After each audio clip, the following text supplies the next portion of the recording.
and welcome back to Money Tip. My name is Lizy Hoeffer, and if you're new to this channel, I talk about practical money tips to help you make smart home purchases. Today we're talking all about inflation. If you're in your mid-30s like I am, you have heard this word used over and over again in the media when it comes to Feds increasing rates, Feds lowering interest rates. So I wanted to break that down in today's video because it sounds like inflation fears are making a comeback. Now, before I get into all of that though, I am gonna ask you to like, comment, and subscribe to this awesome channel so that you can receive more awesome money tips in the future. So if you've read the headlines, then you know that inflation is making major news these days, but what is it really? So inflation simply is just the measurement of the increase of costs of goods and services. Now, the reason we care about measuring the increases in the cost of goods and services is because when those things increase, the actual value of our money decreases. It actually has less purchasing power. So it actually takes more dollars to pay for costs and goods and services. And we always want to control that because that actually dictates how the economy will grow or slow down. The reason that inflation is making really big headlines these days is because there is a ton of media on if there is a potential recession around the corner. And the media is very confusing on this, but there are some things that we should be aware of, right? So other countries around the globe are really suffering economically. They have, negative growth or super slow growth, right? We're talking about negative interest rates. We also have this crazy trade war with China. There have been attacks on oil. I mean, there's been all kinds of different things that would lead to an increase in costs of goods and services. Along with that, though, there is also news about the lowest unemployment rate and consumer spending is high. And, we hear all of these really great things about the stock market and how it's been rallying. And so you hear that the economy is really, really good, but then you hear all of these other news sites saying, hey, but let's pay attention to all of this because when those things happen, because we're in a global economy, if other economies are suffering, it's going to eventually have a trickle effect here in the United States because of all of the import and exports. So because it's been a hot minute since inflation has been a hot topic in the news, I thought it was really important that we brush up on just what happens when inflation is present in the economy and just what the cause and effect is of having it, right? Like the, eroding of purchase power, the increase in spending, and the actual increase and, believe it or not, decrease in the cost of borrowing money. Now, there are three different causes of inflation. The first one is related to supply and demand. And so this is an example, like there's a limited number of iPhones available, they all get sold out, and then resellers sell them for even higher prices because there was a limited quantity and now they're hot in demand. Then the next one is actually associated with costs. So the costs increase, right, to, create the same product. That actually raises the cost of goods, right? So we actually saw this, believe it or not, in the cost of helium, right? So it was harder and harder to extract it because it is a rare gas, right? So as it became more expensive to mine out, right, balloons actually got more expensive. That's a true. Is that true? Yeah. Wow. And then the third one is just the regular built-in inflation as costs increase, right?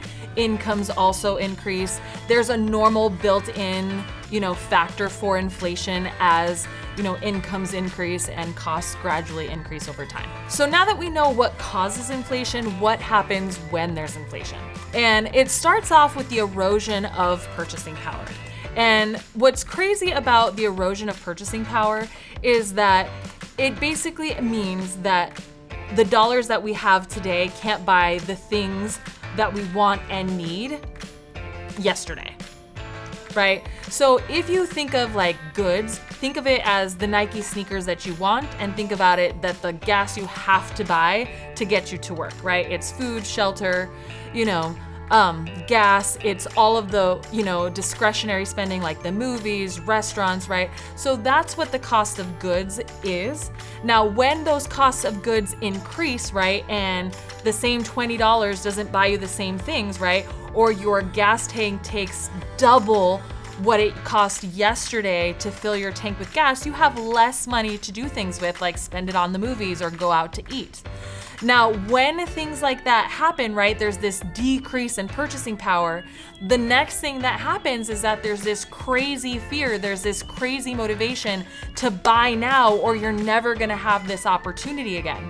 That's actually the crazy thinking that made me, or like motivated me, to buy that investment property in 2006.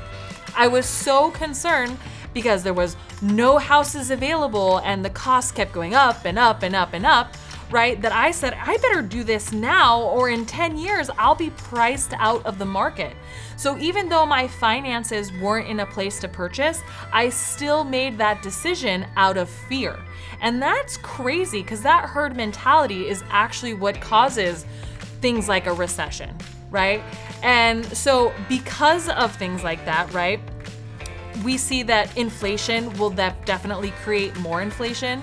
So think of inflation as hypergrowth. There's low supply, right? A ton of demand. In order to meet that demand, employers have to increase the cost, right, by employee expenses and more equipment, right? So then the cost of goods get even more expensive. And then in order to keep up with that, right, the cost of goods, we have to increase, salaries, right? And so it's this vicious cycle, right? And if it keeps going, right, things just skyrocket. Now, in order to counterbalance that though, the government, or the Fed, increases the rate that banks and businesses borrow from the government to invest in new technologies or employment, right? So that's actually the big weapon against inflation, is actually increasing interest rates, right? So in the news lately, we've been talking about decreasing interest rates because we want to promote spending, right? When we're trying to control the growth of the economy, we're actually increasing interest rates, so that way the cost of goods gets more expensive and then there's a larger supply in the marketplace, right? And not all of this rapid growth. So that's, in a nutshell, right, all of the definite causes and effects of inflation. The only good thing that I can think of that comes out of inflation actually is in relation to mortgages. And I'm not just saying that because I'm a loan officer, but because of this concept called the time value of money. So this only occurs in fixed loans, right, that you borrow over the course of time, right? So in a mortgage situation, let's say you buy a house and you buy it and you borrow $60,000, right?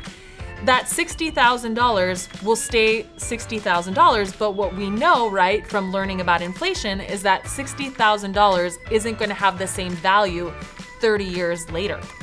In fact, we've seen lots of times that 10 years after the fact, you could buy and sell a house for maybe $100,000 more than your $60,000. So what's cool about fixed rate terms for a long period of time is that the actual value of the loan itself is actually worth less and less because the value of money has less purchasing power. And when you attach it to a thing like an asset like a home, right, the home will stay constant with wherever the value of money is today, even though that loan was valued based on what it was worth a long time ago. Now, I hope today's video helped explain what inflation is, and I just want you to know it is a normal occurrence in any economy, and very, very smart people pay attention to this all the time. I wanted to create this video so you understood more of what's going on in the news today, so that you guys can make the best decisions on your own personal purchases and investments. If you have any questions on whether or not it's a good time to buy or sell your real estate though, I would love to be a resource for that. All of my contact information is below, and I look forward to answering and hearing all of your questions.